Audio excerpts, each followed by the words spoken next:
News Only 24. News Only 24.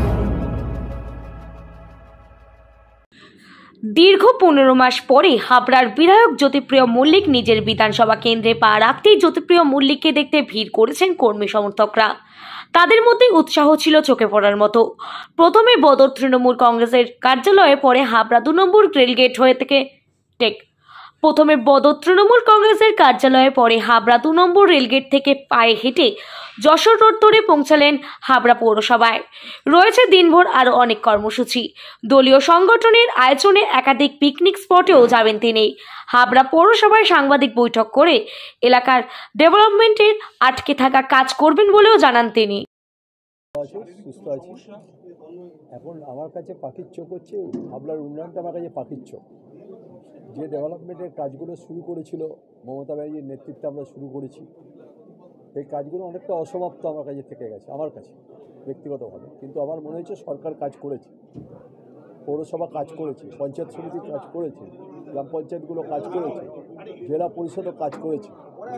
স্বাভাবিকভাবে যে কাজগুলো বাকি রয়েছে, যেমন রাস্তার কাজ কিছুটা আমার বাকি রয়েছে, কিছুটা আমার কালভার্টের কাজ, কিছুটা আমার পানীয় জলের অলরেডি একটা ট্রায়াল হয়ে গেছে, পানীয় জলের ট্রায়াল হয়ে গেছে, যেটা গঙ্গার জল আসবে।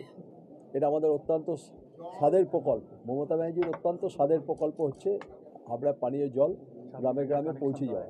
কানেকশান দেওয়া হয়ে গেছে, 26,000 কানেকশান আমরা দিয়ে ফেলেছি। এরপর আমি ওকে বলেছি যে এবার বাড়িতে যে ইলেকট্রিকের যে মিটারগুলো বসানো হচ্ছে আমাদের রাস্তায়, সেই মিটারগুলো বাড়ির ভেতরে বসাতে বলেছি এবার, আর বাইরে না। বাইরে বসলে মিটারগুলো অনেকটা চুরি হয়ে যাচ্ছে।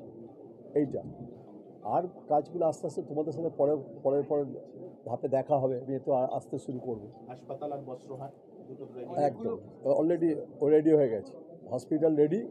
এখন আমরা ইলেকট্রিকের কাজগুলো কমপ্লিট করব, তারপরে বস্ত্রহাটে আমরা মনে হয় আর 1 সপ্তাহ কি 1.5 সপ্তাহের মধ্যে ডিস্ট্রিবিউশন করব বস্ত্রহাট।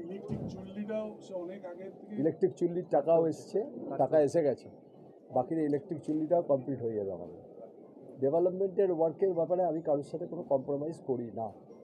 মানে যেখানে পারি, জেলা পরিষদ হোক, পঞ্চায়েত সমিতি হোক, পৌরসভা হোক, এদের কাছে আমার সবথেকে বড় কথা আমাদের থাকবে, আমরা মিছিল মিটিং করব, সব করব, কিন্তু আমাদের কাছে উন্নয়নটা আগে করতে হবে।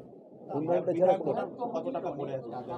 যাই না কতটা আমি খোঁজ নিই, যেটা খোঁজ সেটা স্কুলকে দেবো, ম্যাক্সিমাম স্কুলকে দেবো, কলেজকে দেবো, তারা করবে, কাজ করবে। আর হসপিটালে কিছু টাকা আমাদের ইনভেস্ট করতে হবে। হসপিটালটাকে খুব অত্যাধুনিক জায়গায় আমাদের পৌঁছাতে হবে।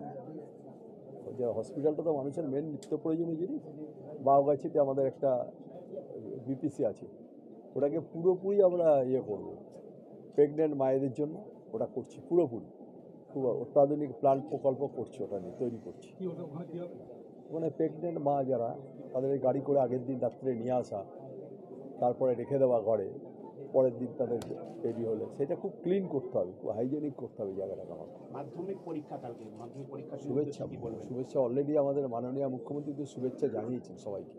প্রত্যেকটা বাড়ি বাড়ি আমরা যত মাধ্যমিক পরীক্ষার্থী আছে হাবড়ার বিধানসভায়, তাদের প্রত্যেকের বাড়িতে আমাদের একটা করে কী দেওয়া হয়েছে, একটা বোর্ড দেওয়া হয়েছে, একটা করে পেন দেওয়া হয়েছে, একটা করে মাননীয় মুখ্যমন্ত্রীর শুভেচ্ছা বার্তা আমরা পৌঁছে দিয়েছি প্রত্যেকের বাড়ি, ফুল দেওয়া হয়েছে। কালকে প্রত্যেকটা জায়গায় ক্যাম্প হবে, প্রত্যেকটা জায়গায় কাল ক্যাম্প হবে।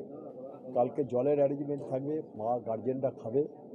অনেক সময় গার্জেনরা এসে বসে থাকে, চুপচাপ বসে থাকবে, তাদের সব অ্যারেঞ্জমেন্ট করেছি, পানীয় জলের ব্যবস্থা করেছি আমরা, প্রত্যেকটা জায়গায় অ্যাম্বুলেন্সের ব্যবস্থা করেছি। আর প্রত্যেকটা যদি কেউ ট্রেন থেকে নেমে যদি যেতে না পারে, তার জন্য আমাদের গাড়ি অ্যারেঞ্জমেন্ট করেছি, ফার্স্ট গাড়ি, মানে স্পেশাল অ্যারেঞ্জমেন্ট। প্রায় গোটা 50 অটো থাকবে, টোটো থাকবে, তার আগে টুক করে একটু আগে স্কুলে পৌঁছে দেবে। কোনো ভাড়া লাগবে না, তাদের জীবনের প্রথম পরীক্ষা, মাননীয় মুখ্যমন্ত্রী তাদের শুভেচ্ছা জানিয়েছে। প্রত্যেকেই খুশি, জীবনের প্রথম পরীক্ষা যেন সবাই খুব ভালোভাবে উত্তীর্ণ হয়, এটাই কামনা করি। খুব ভালো উচ্ছ্বাস, আমাদের কর্মীরা তো খুব ভালো।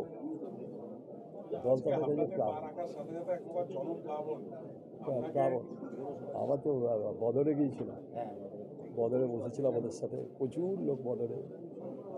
তারপর বদরের পর একটা মন্দিরে নিয়ে গেল আমাকে, অনেক অনেক অনেক অনেক বই পড়েছেন, কিছু লেখার ইচ্ছা বা লেখার ইয়ে আছে? এখন বলবো না, পরে আজকে দিনভর কি কর্মসূচি রয়েছে? দিনভর ওই সমস্ত জায়গাতে পিকনিক করছে, তোমরা খেতে যাবে, তোমাদের আমন্ত্রণ রইল, তোমরাও খেতে যাবে ওখানে। 16 নম্বর ওয়ার্ড থেকে আরম্ভ করে 17 নম্বর ওয়ার্ড, কুমড়ো আছে, বসন্তপুর আছে।